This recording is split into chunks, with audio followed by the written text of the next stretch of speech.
হিমন্ত মামা এটা কথা কৈছিলে, মিয়া মানুহক শান্তিত থাকিব নিদিয়ে। আজি চাওক, মিয়া মানুহৰ কলিজাৰ টুকুৰা চকুৰ সন্মুখত ভাঙি আছে, জেচিপি লগাই বুলডোজাৰ লগাই। এটা মিয়া মানুহে মাত দিয়া নাই। কিয় মাত দিয়া নাই জানে? কিয়নো মিয়া মানুহৰ ধৈৰ্য সহ্য দুয়োটা বস্তুৱেই আছে।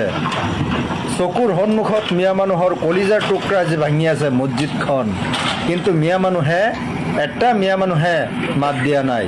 আপুনি আৰু কিমান অশান্তি কৰিব মিয়া মানুহক, আৰু কিমান অশান্তি কৰি ৰাখিব মিয়া মানুহক?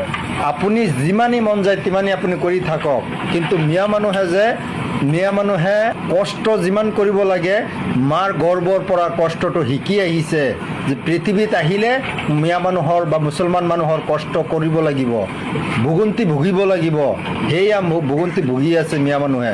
তথাপিও এটা মিয়া মানুহে এই মছজিদৰ ওচৰত গৈ কান্দা নাই। কিয় কান্দা নাই? আপুনি যে কৈছিলে যে কষ্টত ৰাখিব মিয়া মানুহক,